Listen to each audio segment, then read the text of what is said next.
All right, hello everyone, and welcome back to Daily Update, my 1000 Day Challenge.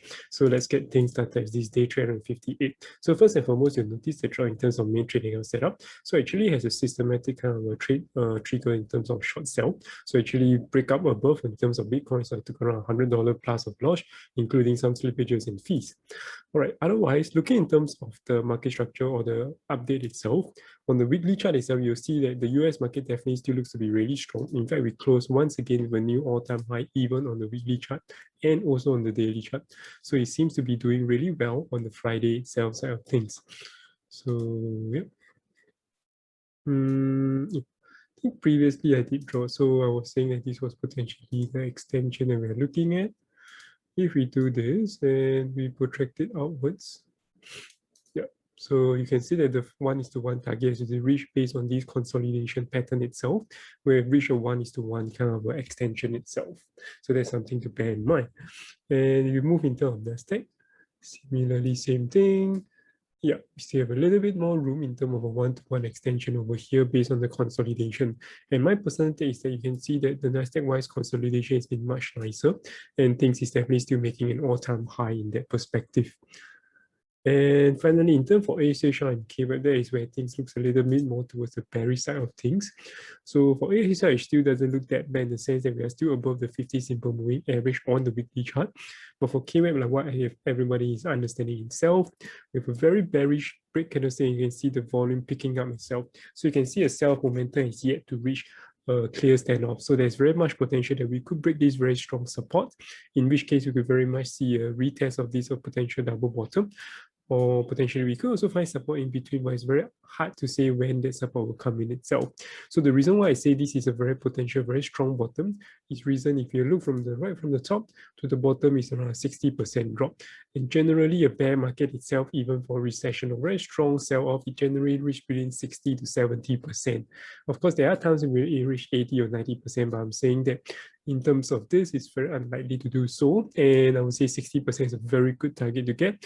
Of course, you could get lower to even this 70%, but in order to reach 70%, how low does it has to get?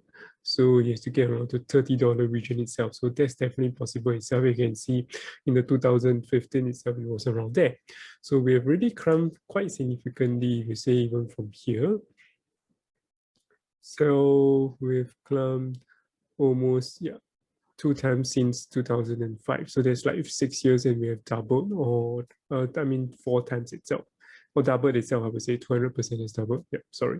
So yeah, so having that kind of retracement is definitely not good, but do understand that China market is, there's a capital market, so it's still relatively new, and hence for such kind of action is more likable in this perspective.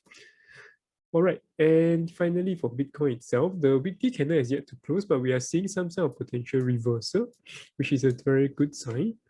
So let's just zoom right into this. So yeah, you can see that even though last week we did close below the 50 simple moving average itself, if this week you can close strongly above and a pickup of volume, because we still got Saturday and Sunday, which is left around 30 over hours or 40 over hours-ish.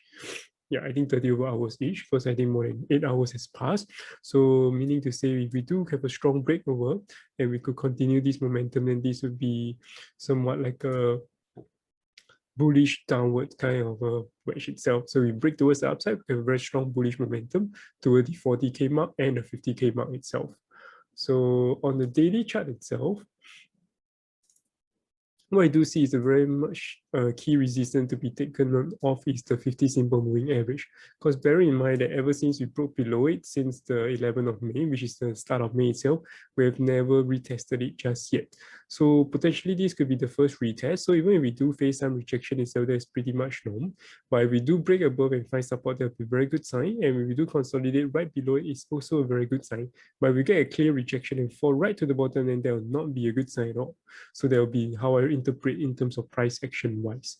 So in terms of 4-hour chart itself, it's a good sign that we actually break above the 200 simple moving average and we are staying above it for now.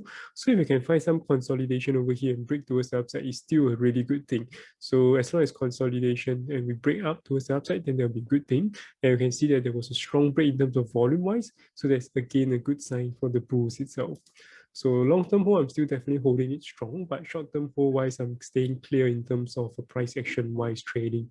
So with that said, I've come to the end of today. I'm just waiting for potential new trade setup to appear in terms of price action wise. For systematic trading is still ongoing based on the criteria that I've set.